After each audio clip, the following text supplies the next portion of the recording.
नमस्कार, Byju's exam prep IAS Hindi platform पर आपका स्वागत है। दोस्तों, आज हम लोग 17 जनवरी 2023 के दैनिक क्विज की चर्चा करेंगे, जो कि आपके आगामी संघ लोक सेवा आयोग की प्रारंभिक परीक्षा के दृष्टिकोण से लाभदायक सिद्ध हो सकता है। तो दोस्तों, आइए पहले प्रश्न की ओर चलते हैं कि अग्निपथ योजना के संबंध में निम्नलिखित कथनों पर विचार कीजिए। तो पहले इस प्रश्न को आप लोग देखिए, इसका उत्तर देने का प्रयास करिए। हम यहाँ पर आपको बताते हैं कि अग्निपथ योजना है क्या। तो दोस्तों, यहाँ पर आप लोग देख सकते हैं कि अग्निपथ योजना के बारे में द हिंदू में आया हुआ है। तो ये अग्निपथ योजना है क्या? तो दोस्तों, अग्निपथ योजना भारतीय सेना के 3 अंगों थल सेना, नौसेना और वायुसेना में क्रमशः जवान, एयरमैन और नाविक के पदों पर भर्ती के लिए भारत सरकार की रक्षा मंत्रालय द्वारा लाई गई एक योजना है। तो इसमें चयन के बाद नए जवानों को अग्निवीर कहा जाता है। दोस्तों, इसका बड़ा विरोध भी हुआ था, विपक्ष ने इसका विरोध भी किया था। तो अग्निवीर के रूप में जाना जाएगा। और दोस्तों, इसका कार्यकाल 4 वर्ष का होगा। 4 वर्ष के बाद निबंधित बैच के 25% जवानों को 15 साल की अवधि के लिए उनकी संबंधित सेवाओं में वापस भर्ती किया जाएगा। दोस्तों, 4 वर्ष की सेवा पूरी करने के बाद कोई अग्निवीर सेना के किसी भी अंग में तभी नियमित हो पाएंगे जब वे जूनियर कमीशन अफसर अथवा अन्य किसी समरूप पदों के नियमित नियमों द्वारा शासित हो पाएंगे। तो इस तरह से इस योजना के लागू होने के बाद से इन पदों पर भर्ती के लिए चलने वाली दूसरी अन्य योजनाएं समाप्त हो जाएंगी। दोस्तों, अग्निपथ योजना के अंतर्गत जो प्रमुख प्रावधान है, इस योजना में अफसर रैंक के पदों पर भर्ती का प्रावधान नहीं है। उनकी भर्ती के लिए जो भी प्रक्रियाएं वर्तमान में चल रही हैं, वे जारी रहेंगी। दोस्तों, सेवा के 4 वर्ष पूरे होने पर अग्निवीरों को 11.71 लाख रुपए का सेवा निधि पैकेज का भुगतान किया जाएगा, जिनमें उनका अर्जित ब्याज भी शामिल होगा। इसके अलावा उन्हें 4 वर्ष के लिए 48 लाख रुपए का जीवन बीमा कवर भी मिलेगा। और दोस्तों, सेवा के दौरान मृत्यु होने पर 44 लाख रुपए का अतिरिक्त अनुग्रह भुगतान भी मिलेगा। दोस्तों, सीएपीएफ केंद्रीय सशस्त्र पुलिस बल तथा असम राइफल्स में होने वाली भर्तियों में 10% सीटें अग्निवीरों के लिए आरक्षित की जाएंगी। तो यह इसके कुछ प्रावधान हैं। तो आइए इससे संबंधित प्रश्न को देखते हैं। दिया गया है पहला कथन, यह केवल अधिकारी रैंक से नीचे के कर्मियों के लिए है, वे जो कमीशन अधिकारियों के रूप में सेना में शामिल नहीं होते। तो अब आपको इसका उत्तर मिल गया होगा, यह कथन एकदम सत्य है। दूसरा है, 4 साल की सेवा पूरी होने पर अग्निवीरों को 11.71 लाख रुपए का एक मुफ्त सेवा निधि पैकेज दिया जाएगा, जिसमें उनका अर्जित ब्याज शामिल होगा। यह भी कथन एकदम सत्य है। तीसरा कथन है, सेवा के दौरान मृत्यु के मामले में असेवित अवधि के लिए वेतन के अलावा कोई अलग भुगतान नहीं किया जाता। यहाँ पर यह कथन असत्य हो जाता है। दोस्तों, सेवा के दौरान मृत्यु में 44 लाख रुपया, जैसा कि मैंने आपको ऊपर बताया, तो यह जो है कथन तीसरा गलत हो जाता है। तो पहला और दूसरा सही है, अतः उत्तर ए होगा। अब बढ़ते हैं दूसरे महत्वपूर्ण प्रश्न की ओर।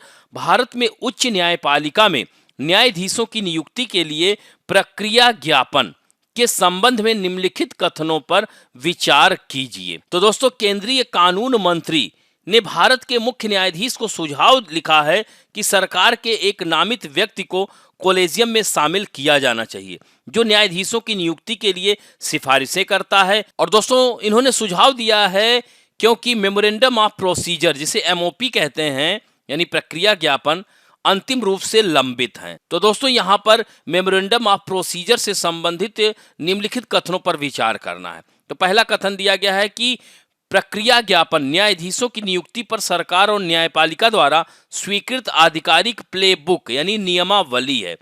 तो दोस्तों, यह अपॉइंटमेंट प्ले बुक, जिसे एमओपी यानी मेमोरेंडम ऑफ प्रोसीजर, न्यायाधीशों की नियुक्ति पर सरकार और न्यायपालिका द्वारा स्वीकृत एक आधिकारिक प्ले बुक है। यह एक महत्वपूर्ण दस्तावेज है जो न्यायाधीशों की नियुक्ति की कॉलेजियम प्रणाली को नियंत्रित करता है। दूसरा कथन है, चूंकि कॉलेजियम प्रणाली सर्वोच्च न्यायालय के फैसलों की एक श्रृंखला के माध्यम से विकसित हुई है और कानून पर आधारित नहीं है, इसलिए प्रक्रिया ज्ञापन नियुक्तियों की प्रक्रिया का आधार है। दोस्तों, यह भी कथन एकदम सत्य है, चूंकि कॉलेजियम प्रणाली सर्वोच्च न्यायालय के फैसलों की एक श्रृंखला के माध्यम से ही इसका विकास हुआ है और कानून पर यह आधारित नहीं है, यह एमओपी नियुक्तियों की प्रक्रिया का आधार है। दोस्तों 2015 और 17 के दौरान सरकार और कॉलेजियम के बीच एमओपी के मसौदे का आदान प्रदान हुआ था। विवाद का एक प्रमुख बिंदु राष्ट्रीय सुरक्षा खंड का समावेश था, जो नियुक्ति को लेकर के विफल कर सकता था। हालांकि दस्तावेज को अंतिम रूप देने से पहले सर्वोच्च न्यायालय ने एक फैसले में कहा कि संवैधानिक न्यायालयों में न्यायाधीशों के चयन और नियुक्त की प्रक्रिया पर फिर से विचार करने की आवश्यकता है। तो दोस्तों यह पहला और दूसरा कथन मेमोरेंडम ऑफ प्रोसीजर के संदर्भ में तो सही है। दोस्तों तीसरा कथन है 16 अक्टूबर 2015 को सर्वोच्च न्यायालय द्वारा राष्ट्रीय न्यायिक नियुक्ति आयोग में लाए गए संवैधानिक संशोधन को रद्द करने के बाद एमओपी पर फिर से विचार करने की मांग की गई थी। दोस्तों यह भी कथन एकदम सत्य है, क्योंकि 99th कॉन्स्टिट्यूशनल अमेंडमेंट के तहत राष्ट्रीय न्यायिक नियुक्ति आयोग का गठन किया गया था, जिसे सर्वोच्च न्यायालय ने असंवैधानिक करार दिया और रद्द करने के बाद मेमोरेंडम ऑफ प्रोसीजर पर फिर से बातचीत करने की मांग की गई। दोस्तों राष्ट्रीय न्यायिक नियुक्ति आयोग, जिसे उस वर्ष की शुरुआत में संसद द्वारा मंजूरी दी गई थी, ने उच्च न्यायपालिका में न्यायाधीशों की नियुक्ति की प्रणाली को बदल दिया होता और सरकारों को दरवाजे पर पैर रखने का मौका दिया होता, तो संसद में पारित अधिनियम ने सुप्रीम कोर्ट और उच्च न्यायालयों में न्यायाधीशों की नियुक्ति के लिए कानून मंत्री और 2 स्वतंत्र व्यक्तियों सहित 6 सदस्यीय पैनल का प्रावधान किया था। किसमें? एनजेएसी में। लेकिन दोस्तों इसे सुप्रीम कोर्ट ने निरस्त कर दिया। तो इस तरह से एनजीएसी अधिनियम के निरस्त होने के बाद सुप्रीम कोर्ट ने सरकार को निर्देश दिया कि वह उच्चतम न्यायालय के कॉलेजियम के साथ परामर्श करके मौजूदा मेमोरेंडम ऑफ प्रोसीजर को अंतिम रूप दे और पात्रता मानदंड, पारदर्शिता और एक नए सचिवालय की स्थापना। तो यहां पर आप देख सकते हैं कि इन तीनों कथनों में यह तीनों कथन सत्य हैं। तो उत्तर क्या होगा? डी होगा, 1, 2 और 3। तो इससे संबंधित यहां पर देख सकते हैं law minister suggestion to CJI on MOP, यानी मेमोरेंडम ऑफ प्रोसीजर पर लॉ मिनिस्टर की कुछ सुझाव हैं। तो इसमें what is the government stand, यानी सरकार का स्टैंड क्या है। तो आधिकारिक तौर पर सरकार का रुख यह है कि एमओपी अंतिम रूप से लंबित है। पिछले साल न्याय विभाग ने कानून और न्याय पर संसदीय स्थायी समिति को बताया कि भारत सरकार ने दिनांक 11/7/2017 के पत्र के माध्यम से सर्वोच्च न्यायालय के महासचिव को एमओपी के मसौदे में सुधार करने की आवश्यकता से अवगत कराया है। और दोस्तों सुप्रीम कोर्ट कॉलेजियम के परामर्श से सरकार द्वारा मेमोरेंडम ऑफ प्रोसीजर को अंतिम रूप दिया जा रहा है। दिसंबर 2022 में पेश की गई अपनी 123वीं कार्रवाई रिपोर्ट में स्थायी समिति ने कहा कि यह जानकर आश्चर्य हुआ कि सुप्रीम कोर्ट और सरकार मेमोरेंडम ऑफ प्रोसीजर के संशोधन पर आम सहमति तक पहुंचने में विफल रहे हैं। संवैधानिक अदालतों में न्यायाधीशों की नियुक्ति, हालांकि यह दोनों के लिए लगभग 7 वर्षों से विचाराधीन है। तो दोस्तों कानून मंत्री का सुझाव क्या था, लॉ मिनिस्टर सजेशन? तो न्यायाधीशों की नियुक्ति के मुद्दे पर सरकार और न्यायपालिका के बीच चल रही खींचतान की पृष्ठभूमि में सीजेआई किरण रिजिजू का यह सुझाव आया है। उच्चतम न्यायालय ने मेमोरेंडम ऑफ प्रोसीजर और अदालत के फैसलों में निर्धारित समय सीमा का पालन नहीं करने के लिए सरकार के खिलाफ अवमानना का मामला शुरू किया है। तो सुप्रीम कोर्ट में जजों की नियुक्ति के लिए 13 दिसंबर को कॉलेजियम द्वारा अनुशंसित 5 नाम सरकार के पास लंबित हैं और उन्होंने यह सुझाव दिया है कि सरकार के एक व्यक्ति को कॉलेजियम में शामिल किया जाए। तीसरा महत्वपूर्ण प्रश्न है बहिर्ग्रहों के संबंध में निम्नलिखित कथनों पर विचार कीजिए।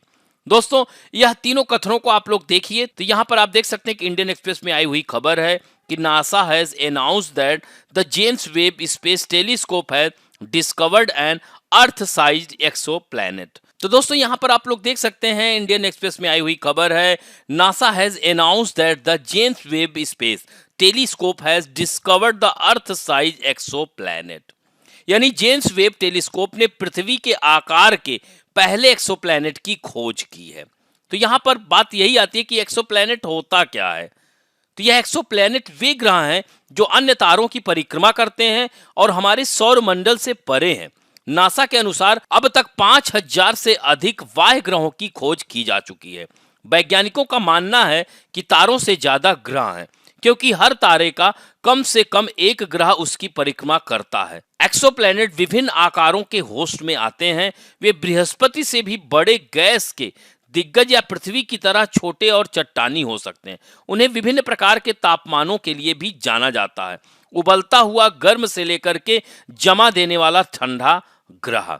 तो दोस्तों यहाँ पर आप देख सकते हैं कि हाल ही में नासा ने इस बहिर्ग्रह यानी एक्सोप्लैनेट को खोजा है। तो यहाँ पर आप लोग देख सकते हैं बहिर्ग्रह वे ग्रह हैं जो अन्य तारों की परिक्रमा करते हैं और हमारे सौर मंडल से परे हैं। ये एकदम सही है। दूसरा कथन है बहिर्ग्रहों की खोज करना कठिन होता है क्योंकि वे छोटे होते हैं और उन्हें उनके चमकीले मेजबान सितारे के आसपास खोजना मुश्किल है। यह भी कथन एकदम सत्य है। जब कोई ग्रह ऐसी दूरी पर स्थित होता है जहां पर पानी तरल रह सकता है तो उसे गोल्डी लॉक्स जोन कहा जाता है। यह भी कथन एकदम सत्य है। अतः इसमें डी उत्तर होगा 1, 2, 3। तो इस तरह से आप लोग यहाँ पर इसे देखिएगा। अब बढ़ते हैं चौथे प्रश्न। दोस्तों यहाँ पर आप देख सकते हैं चौथे प्रश्न दिया है कि श्रीलंका के संविधान के 13वें संशोधन के निम्नलिखित कथनों में से कौन सा सही नहीं है। यह जुलाई 1987 के भारत श्रीलंका समझौते का परिणाम है जिस पर भारतीय राष्ट्रपति आर वेंकटरमन और श्रीलंका के राष्ट्रपति जे.आर. जयवर्धने ने जातीय संघर्ष और गृह युद्ध को हल करने के प्रयास में हस्ताक्षर किए थे। 13वां संशोधन जिसके कारण प्रांतीय परिषदों का निर्माण हुआ था ने सिंघल बहुसंख्यक क्षेत्रों सहित देश के सभी 9 प्रांतों को स्वशासन के लिए सक्षम बनाने हेतु सत्ता साझाकरण व्यवस्था का आश्वासन दिया था। तीसरा कथन है शिक्षा, स्वास्थ्य, कृषि, आवास, भूमि और पुलिस जैसे विषय प्रांतीय प्रशासन को सौंपे गए हैं। चौथा है विशेष रूप से पुलिस और भूमि संबंधी प्रावधानों को कभी भी लागू नहीं किया गया है। अब देखिए इसमें 4 कथन दिया गया है। इसके बारे में थोड़ा सा आप लोग सोचिए और इससे संबंधित थोड़ा सा हम लोग देख लेते हैं कि श्रीलंका का संविधान का जो 13वां संशोधन है वो है क्या, और आज के द हिंदू में भी आया हुआ है। यानी जैसे ही तमिल पार्टियों के साथ बातचीत खिंचती है तुरंत जो है 13वें संशोधन को पूर्ण रूप से लागू करने का संकल्प लिया जाता है वहां के प्रधानमंत्री या राष्ट्रपति के द्वारा। तो दोस्तों यह 13वां संविधान संशोधन है क्या? तो इस संशोधन के तहत श्रीलंका के 9 प्रांतों में काउंसिल को सत्ता में साझेदार बनाने की बात कही गई है। इसका मुख्य उद्देश्य यही है कि श्रीलंका में तमिलों और सिंहलियों के बीच संघर्ष को रोकना था। संविधान संशोधन के जरिए प्रांतीय परिषद बनाने की बात थी ताकि सत्ता का विकेंद्रीकरण किया जा सके। और यह संशोधन जुलाई 1987 में तत्कालीन भारतीय प्रधानमंत्री राजीव गांधी और तत्कालीन श्रीलंका राष्ट्रपति जे.आर. जयवर्धने के बीच शांति समझौते के बाद हुआ था। उस समय श्रीलंका सशस्त्र बलों और लिबरेशन टाइगर ऑफ तमिल जिसे LTTE कहते हैं, इसके बारे में तो सुना ही होगा, के बीच गृह युद्ध जैसी स्थिति थी जिसमें एक अलग प्रांत की मांग की जा रही थी। तो दोस्तों भारत श्रीलंका शांति समझौते का उद्देश्य तत्कालीन उत्तरी और पूर्वी प्रांतों में राजनीतिक शक्तियों को हस्तांतरित करने का एक तरीका खोजना था जिसमें देश के तमिल बहुल क्षेत्र शामिल थे।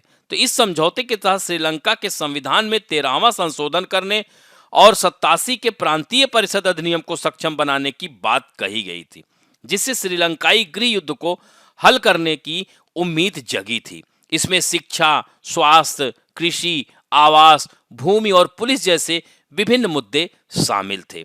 तो दोस्तों यहाँ पर आप लोग देखिए कि इससे संबंधित इसमें कौन सा कथन गलत है।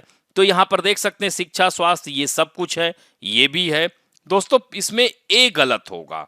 तो उस समय 1987 में तत्कालीन प्रधानमंत्री राजीव गांधी हुआ करते थे और उस समय तत्कालीन राष्ट्रपति जे.आर. जयवर्धने, ये तो सही है। यहाँ पर देखिए आर वेंकट रमन दिया है, तो ऐसे में यह पहला कथन असत्य हो जाता है।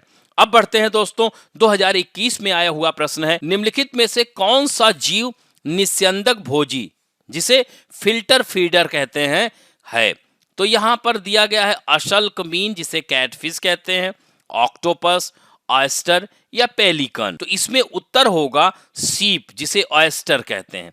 क्योंकि सीप समुद्री या खारे पर्यावासों में रहने वाले खारे पानी के क्विक पार्टी मोलस्क के कई अलग अलग परिवारों का सामान्य नाम है।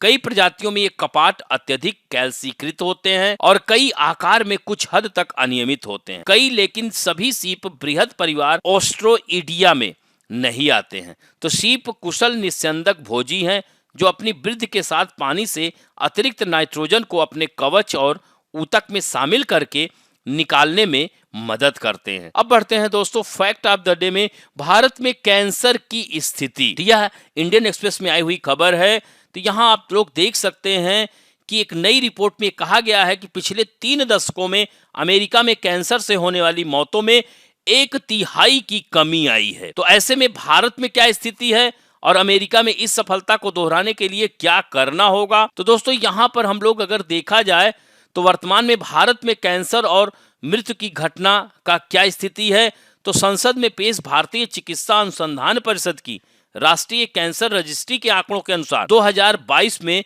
अनुमानित 14.6 लाख, यानी यहाँ पर आप देख सकते हैं 14.6 लाख नए कैंसर के मामले सामने आए, जो कि 2021 में 14.2 लाख था और 2020 में 13.9 लाख थे। तो दोस्तों 2022 में कैंसर के कारण होने वाली मौतों की संख्या 2021 में 7.9 लाख थी, जबकि 2020 में 7.7 लाख और 2022 में 8.08 लाख हो गई। तो आंकड़ों के अनुसार 2025 तक सभी कैंसर की घटनाओं में 15.7 लाख की वृद्धि होने का अनुमान है। तो जनसंख्या आधारित कैंसर रजिस्ट्रियों के डाटा का उपयोग करते हुए भारतीय चिकित्सा अनुसंधान परिषद के एक अध्ययन के अनुसार 9 में से 1 भारतीय को अपने जीवन काल में कैंसर हो जाएगा।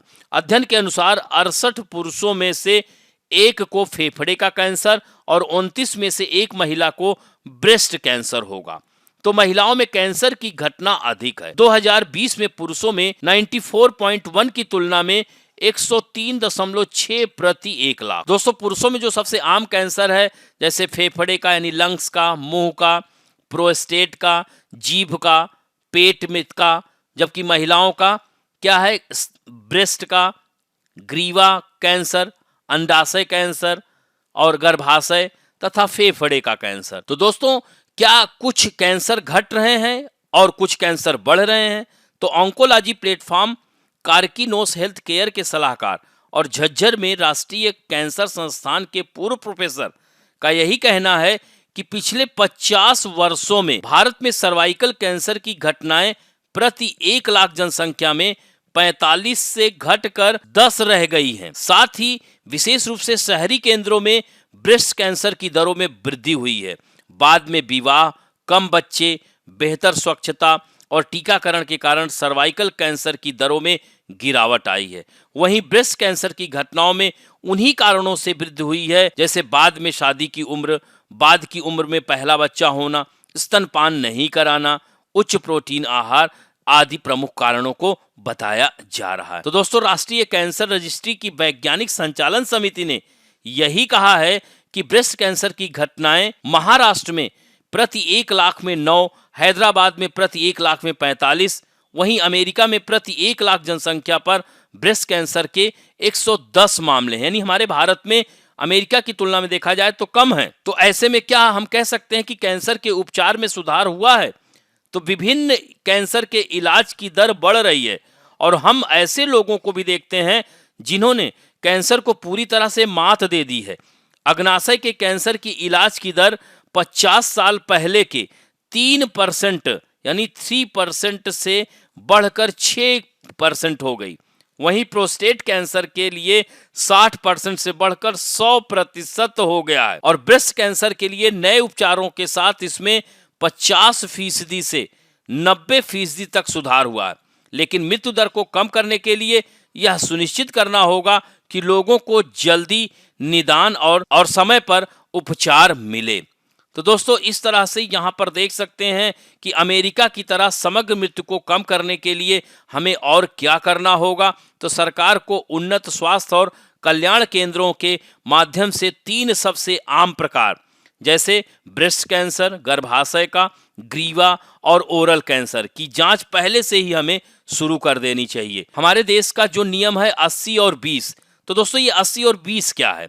तो 80 का मतलब यह है कि 80% मरीज देर से अस्पताल पहुंचते हैं। तो जो 80% देर से पहुंचेंगे तो मात्र उसमें 20% का ही इलाज हो पाएगा और 20% मरीज जल्दी जो पहुंचते हैं उनमें 80% ठीक होने की संभावना ज्यादा है। लेकिन दोस्तों पिछले यह 10 वर्षों में यह 70-30 का रेशियो है। इसको अभी हमको और आगे बढ़ाने की आवश्यकता है। तो इस तरह से आप देख सकते हैं कि कैंसर की स्थिति क्या है और हमारे भारत में कैसे कैसे घट रहा है। दोस्तों आज के लिए आप लोगों के लिए पहला प्रश्न है कि अग्निपथ योजना के लिए क्या आवश्यक योग्यता होनी चाहिए। दोस्तों दूसरा महत्वपूर्ण प्रश्न है कि भारत में कॉलेजियम प्रणाली की स्थापना कब हुई थी। तो इस तरह से इन दोनों प्रश्नों के उत्तर जरूर दीजिएगा। आशा करता हूं कि आज का वीडियो आप लोगों को अच्छा लगेगा। यदि अच्छा लगे तो प्लीज लाइक, शेयर, सब्सक्राइब और बेल आइकन दबाना ना भूलें। धन्यवाद।